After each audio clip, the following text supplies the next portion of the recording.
গোটেই অসমখনতেই বৰ্তমান চৰকাৰখনে এটা অৰাজক পৰিস্থিতি সৃষ্টি কৰিছে।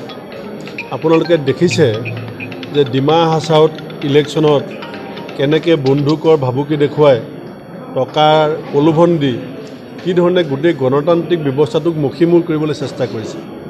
আমি কংগ্ৰেছ দলে আৰম্ভণিৰ পৰাই কৈছোঁ যে আলফাৰ লগত শান্তি আলোচনা যিমান পাৰি সোনকালে মীমাংসা হ'লে আমি ভাল পাওঁ।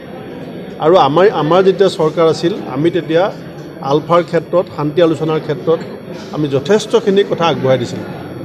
আৰু বৰ্তমানৰ মুখ্যমন্ত্ৰীগৰাকী নিজেই এজন প্ৰাক্তন আলফা বুলি তেখেতে কৈ থাকে।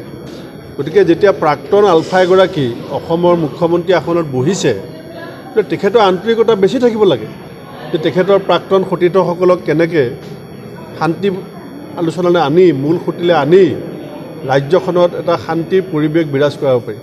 এই ধৰণৰ যদি ঘটনাবিলাক ঘটি থাকে তে কোনো ইয়াত ব্যৱসায় বাণিজ্য কৰা সাধাৰণ মানুহৰ যিটো নিৰাপত্তা এই নিৰাপত্তা বিঘ্নিত হ'ব। সেইকাৰণে আমি বিচাৰোঁ যে কেন্দ্ৰীয় চৰকাৰে এতিয়া 10 বছৰ হ'বলৈ হ'ল তেওঁলোকৰ এটা ভিজন ডকুমেণ্টছত এই কথাটো আছিলে যে আলফাৰ সৈতে স্থায়ী শান্তি বিজেপিয়ে পোষকতা কৰে। অসমতো 8 বছৰ হ'বলৈ হ'ল, দিল্লীত 10 বছৰ হ'বলৈ হ'ল, আৰু কিমান দিন লাগিব? গতিকে আমি বিচাৰোঁ যে বিজেপি চৰকাৰে অসমৰ মুখ্যমন্ত্ৰীগৰাকীয়ে আগভাগ লৈ আলফাৰ লগত এটা স্থায়ী মীমাংসা এটা কৰক।